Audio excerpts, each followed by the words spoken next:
So, welcome to the second video on the Pyglet tutorial series. It's been a very long time since I made the first video on the series, so let's recap what we did on the first video. So in the main file, we imported Pyglet package, created a class called main window, inheriting window class from the Pyglet package. We created a constructor inside the class and inherited everything from the window class using super keyword.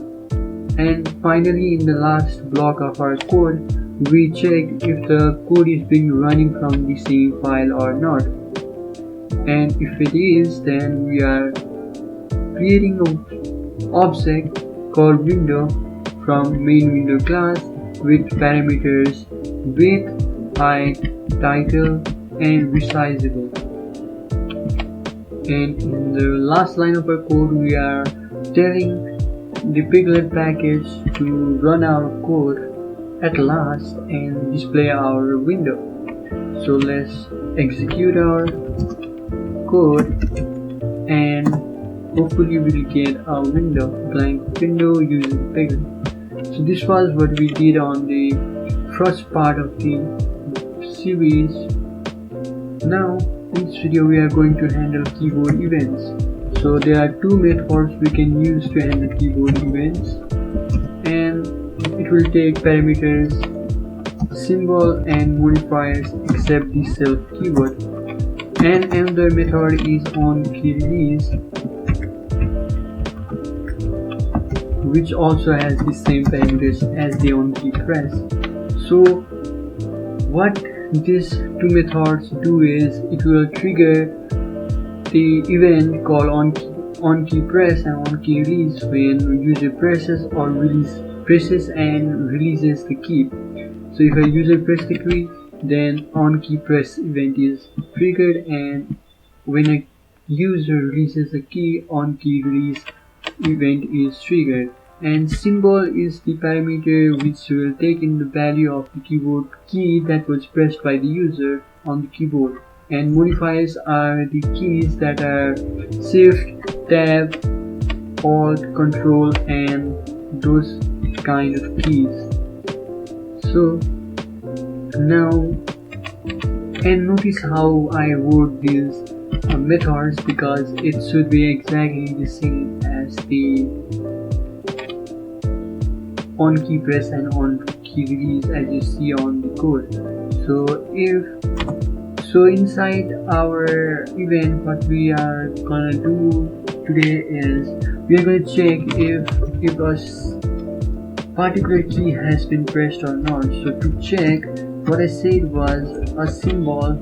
This symbol parameter will take in the value of the key that was pressed by the user. So what we can do is we can check if the key is a or not.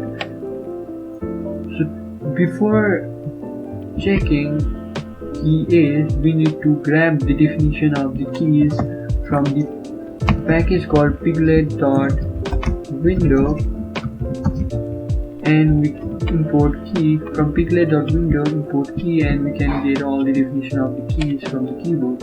And the key is defined in the key package, so we can use it as key.a and compare it with symbol.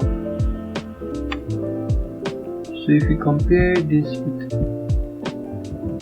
symbol, and if it is equals to a, if the key was a, then we are going to print a was pressed. And similarly in the key release, we are going to just copy the code and check for key P if it was released. So if the symbol or if the key that was released was P, then we are going to print P was released. So let's save it and let's go into terminal and let's run our code to see if it really works.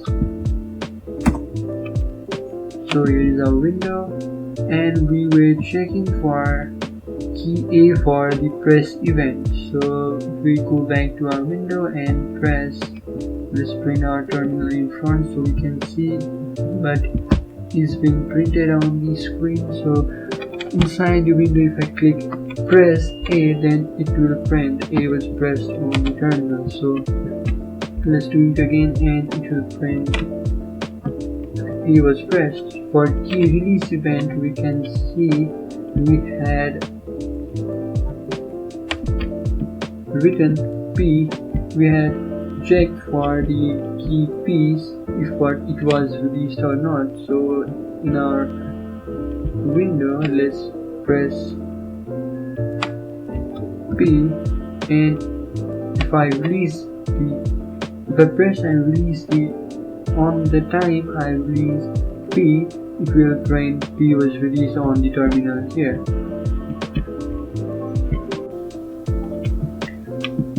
So let's do it again, and it will print P was released again. So yeah, that's how it works. So that's it for this video. If you like the video, please give thumbs up, and if you want more of the video series on the tutorials, then subscribe my channel, and please turn on the notification bell to get the latest notification. See you on the next video.